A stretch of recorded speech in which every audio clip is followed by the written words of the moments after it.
சிவகாமி, பைரவி என்ன சொல்றாளோ அது செய்யுமா.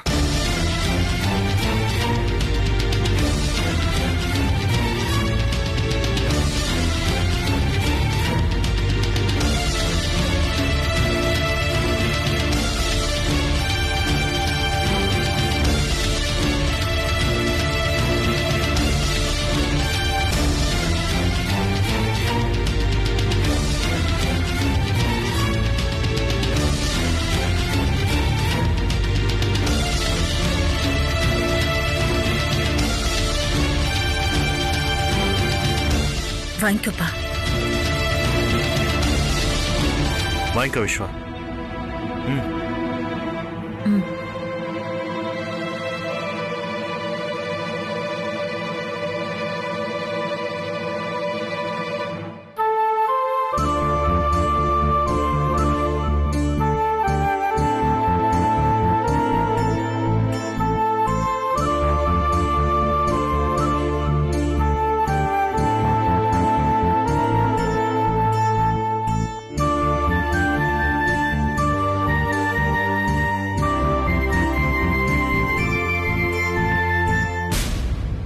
விஸ்வா, எதை பத்தியும் யோசிக்காம லட்சுமி கழுத்துல செயினை போடு.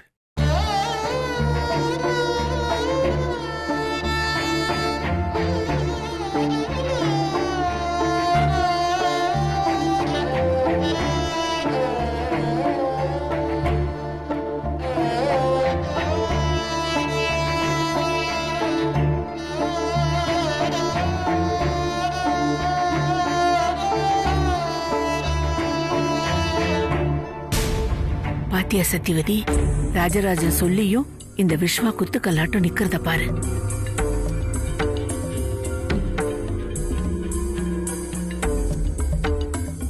போடுறா.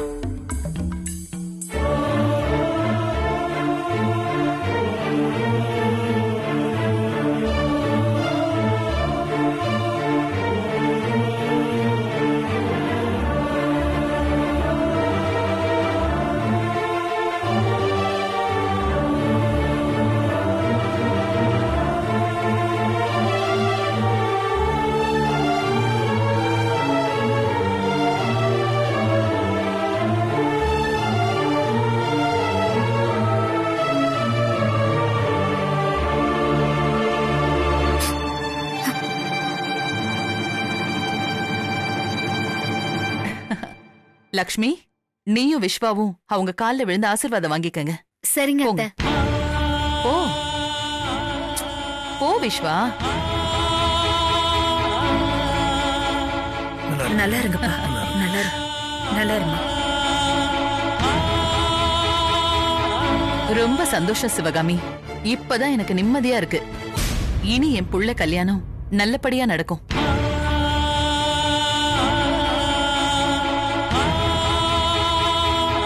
ஏ சிவகாமி, உன் கையாலேயே என் புள்ளைய நான் பார்த்து வச்சிருக்கிற மருமகளுக்கு செயின் போட வச்சுட்டேன். பார்த்தல, இது என்னடி? இனிமே நான் எடுத்து வைக்கிற ஒவ்வொரு அடியும் உன்னை என்னெல்லாம் பண்ண போகுதுன்னு பொறுத்திருந்து பாரு.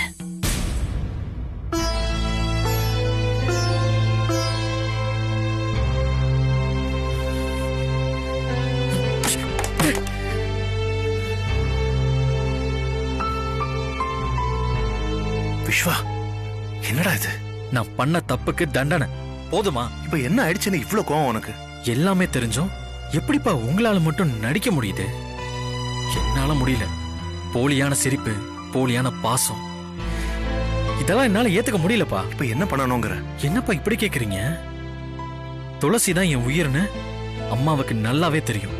இருந்தாலும் வேணும்னே அந்த லக்ஷ்மி கழுத்துல செயினை போட வைக்கிறாங்க. சரி, அதெல்லாம் விடுங்க. என் கையில செயினை கொடுக்கும் போது அத்தை மனசு என்ன பாடுபட்டிருக்கும், அதை யோசிச்சு பாத்தீங்களா? இது பாரு விஸ்வா, சில விஷயங்களை எந்த காரணமும் இல்லாம நாம ஏத்துக்கிட்டு தான் ஆகணும். இல்லப்பா, என்னால துளசியை தவிர வேற யாரையும் என் வைஃபா நினைச்சு கூட பார்க்க முடியாது. உங்க பேச்ச மீறி எதுவுமே பண்ணக்கூடாதுன்னு கட்டுப்பட்டு இருந்தா என்ன ஒரேடியா ரொம்ப சோதிக்கிறீங்க? இதெல்லாம் நல்லா இல்லப்பா, சொல்லிட்டேன். என் விருப்பம் உங்களுக்கு முக்கியம் இல்ல, உங்க விருப்பத்தை என் மேல திணிக்க பாக்குறீங்க. நீங்க 2 பேருமே சுயநலமா தானே இருக்கீங்க. விஸ்வா, ச்சே. ஆமாண்டா, சுயநலம் தான். என் தங்கச்சி உயிரோட இருக்கணுங்கிற சுயநலம் தான். என்னப்பா இது என்ன புது கதை? சொன்னா கேளு விஸ்வா. நீ துளசிய மறக்கிறது தான் நம்ம எல்லாருக்குமே நல்லது. முடியாது முடியாது முடியாது. நானும் துளசியும் கல்யாணம் செஞ்சுப்போம். ஐயோ விஸ்வா, நீ துளசிய கல்யாணம் பண்ணிக்கிட்டனா சிவகாமி உயிரோட இருக்க மாட்டாடா. உயிரோடவே இருக்க மாட்டா.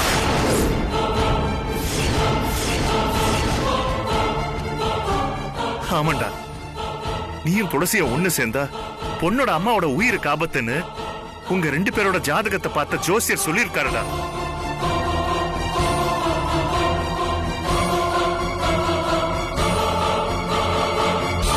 அது எல்லாமே பொய் மாமா.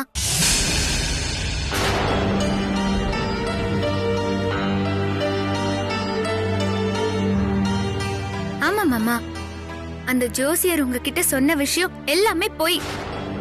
துளசி, நீ என்னமா சொல்ற? ஆமா மாமா, நானும் அந்த ஜோசியர் சொன்னதை உண்மைன்னு நம்பி விஸ்வா கிட்ட இருந்து விலகி விலகி போனேன். ஆனா நடந்தது என்னன்னா, ஒரு நிமிஷம் இருங்க பாருங்க மாமா.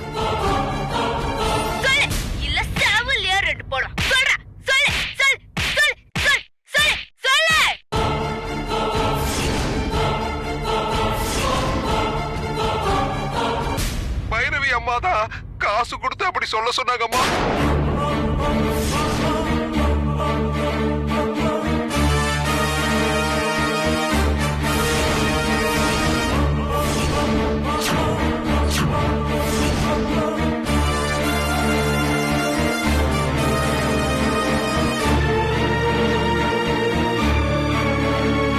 இதான் மாமா நடந்துச்சு. என்ன தைரியம் இருந்தா என் தங்கச்சி உயிரை வச்சு என்கிட்டயே விளையாடி இருப்பான். என் பாசத்தை வச்சு அவ நினைச்சதை சாதிக்க பார்த்திருக்கான். என்ன பண்ற பாரு. மாமா மாமா வேண்டாம் மாமா, அத்தை கிட்ட இத பத்தி நீங்க எதுவும் கேட்காதீங்க. நீ சும்மா இரு துளசி. இதனால உன்னையும் சிவகாமியும் நான் எவ்வளவு கஷ்டப்படுத்திருப்பேன். எவ்வளவு நாள் தூங்காம நான் தவிச்சிருப்பேன். என் கையாலேயே என் தங்கச்சி கண்ணை குத்த பார்த்திருக்காளு. அவளுக்கு எவ்வளவு இருக்கும் மாமா. உங்க கோவம் எனக்கு நல்லா புரியுது மாமா. ஆனா நீங்க இப்ப போய் அத்தை கிட்ட இத பத்தி கேட்டீங்கன்னா என் மேல இருக்கிற கோவம் இன்னும் அதிகமாகும். உங்களுக்குள்ளயும் தேவையில்லாம சண்டை வரும். பழசெல்லாம் மறந்துட்டு இனி நம்ம சந்தோஷமா இருப்போம் மாமா. எந்த பிரச்சனையும் வேண்டாம் மாமா, ப்ளீஸ் எனக்காக ப்ளீஸ் மாமா.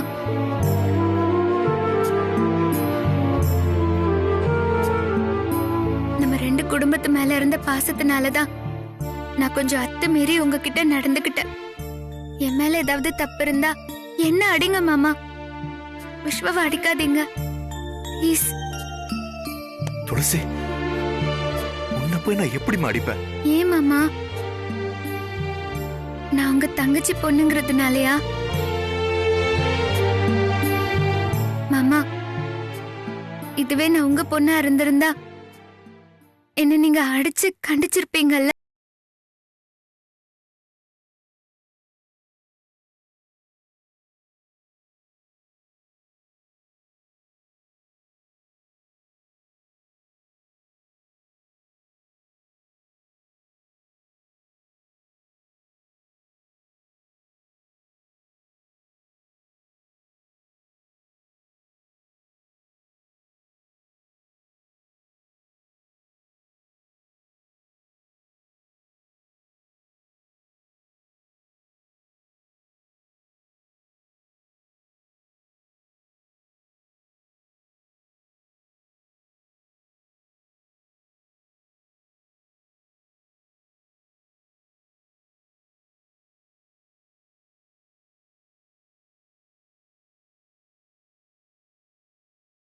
என்ன மன்னிச்சிருங்கப்பா.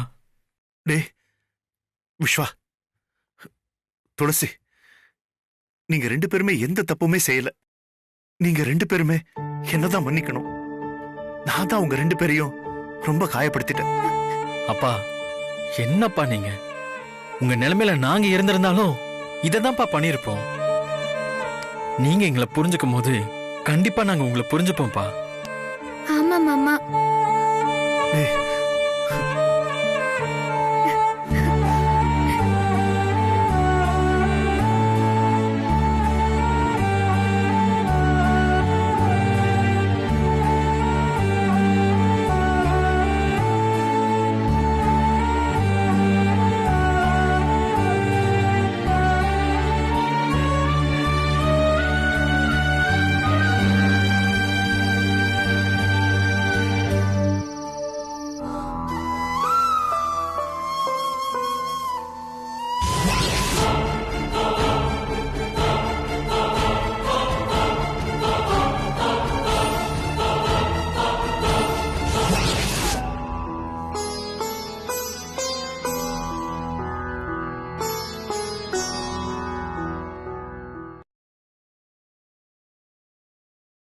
சிவகாமி,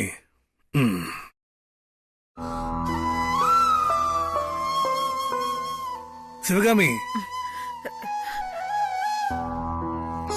என்னங்க? என்ன சிவகாமி சாப்பிடாம அப்படி என்ன யோசனை? பசி இல்லைங்க. ஏன் சிவகாமி, உன்னை பத்தி எனக்கு தெரியாதா? விஸ்வா கையால துளசிக்கு போட வேண்டிய செயினை பைரவி லட்சுமி கழுத்துல போட வச்சுட்டாலேன்னு நீ வருத்தப்பட்டு இருக்க அதானே? பைரவிக்கு எப்பவுமே நம்மளை கஷ்டப்படுத்தி பாக்குறதுன்னு அவளுக்கு தெரிஞ்ச வேலையே. விடு சிவகாமி, எல்லாமே நல்லபடியா நடக்கும். அது இல்லைங்க என்னோட வருத்தம். அண்ணி என்ன தனியா கூப்பிட்டு சில விஷயங்கள் சொன்னாங்க. அத நினைச்சாதான் எனக்கு ரொம்ப பயமா இருக்கு. தனியா கூப்பிட்டு என்ன சொன்னா? ஆமாங்க, செயின் போடுறதுக்கு முன்னாடி அண்ணி என்ன தனியா கூப்பிட்டு பேசினாங்க. பைரவி அப்படி என்னதான் சொன்னா சொல்லு சிவகாமி. அது வந்துங்க, அண்ணி என்ன தனியா கூப்பிட்டு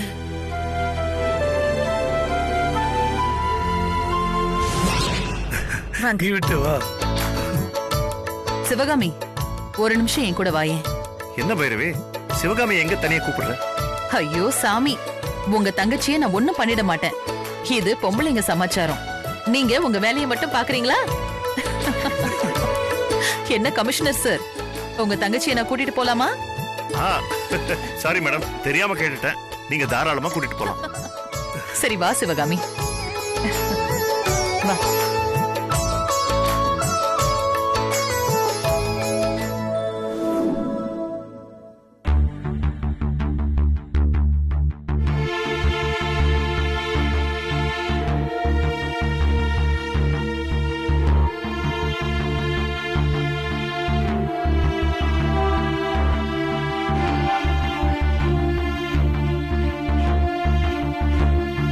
சொல்லுங்க அண்ணி, என்ன விஷயம் பேசணும்? என்னடா, இந்த பைரவி வந்ததுல இருந்தே ரொம்ப நல்லவ மாதிரி நம்ம கிட்ட பேசுறாளேன்னு ஆச்சரியமா இருக்கா சிவகாமி? அப்படியெல்லாம் எதுவும் இல்ல அண்ணி. நீ அப்படிதான் சொல்லுவ. ஆனா இந்த பைரவி என்னைக்கும் மாற மாட்டா.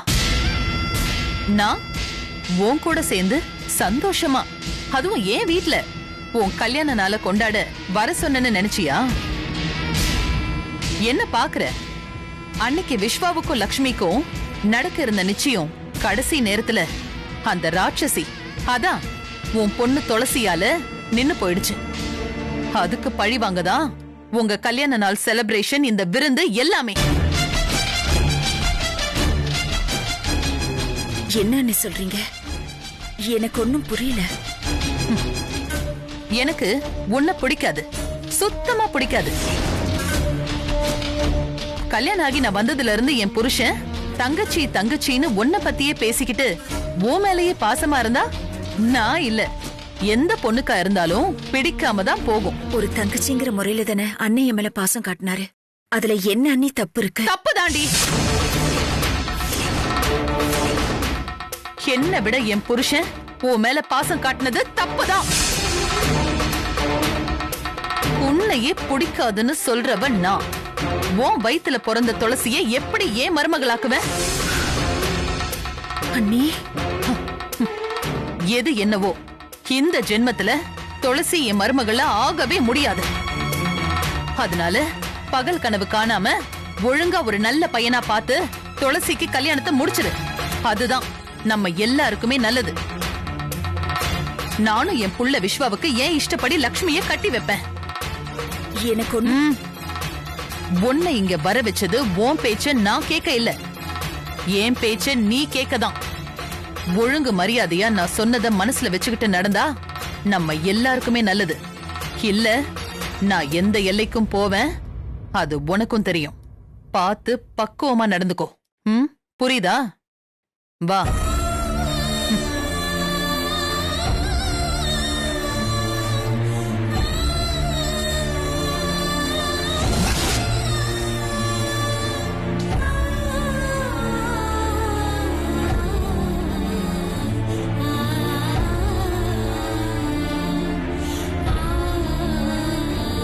நான் ஒவ்வொரு நாளும் நம்ம ரெண்டு குடும்பமும் ஒண்ணு சேரணும், சந்தோஷமா இருக்கணும்னு தான் நினைச்சிட்டு இருக்கேன்.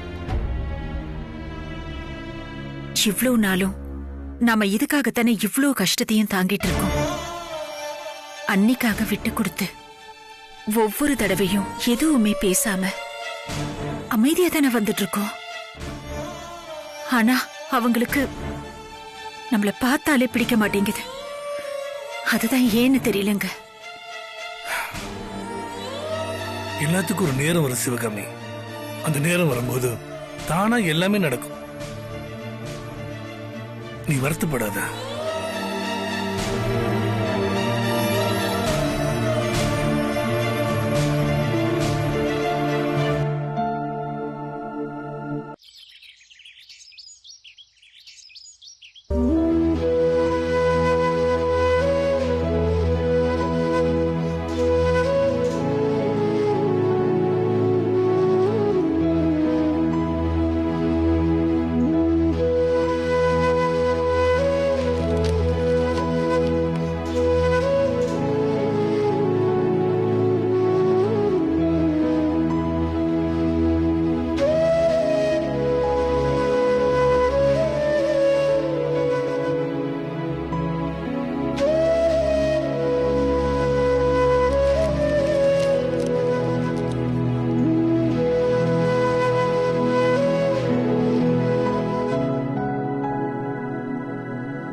என் மாமாவை கரெக்ட் பண்ண பாக்குறியா? இருடி வர.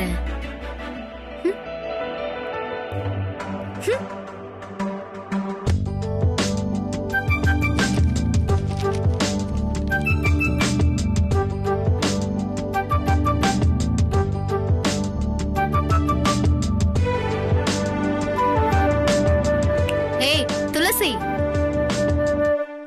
இங்க பாரு, இது என் மாமா போட்ட செயின். எப்படி நல்லா இருக்கா?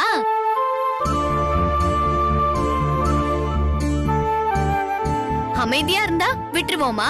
இங்க பாரு லக்ஷ்மி, ஒழுங்கு மரியாதையா உன் வேலை என்னவோ அதை பாத்துட்டு போ. இல்லனா அவ்வளவுதான். அப்படியெல்லாம் போக முடியாது. எப்படி உங்க அம்மா கையாலேயே என் மாமாவை விட்டு செயின் போட வச்சாங்க பாத்தியா? அதுதான் எங்க பைரவி அத்தை. அங்கதான் நிக்கிறாங்க எங்க அத்தை. உங்க அத்தை எங்க வேணாலும் நிக்கட்டும், ஆனா விஸ்வா மனசுல நான் மட்டும்தான் நிக்கிறேன்.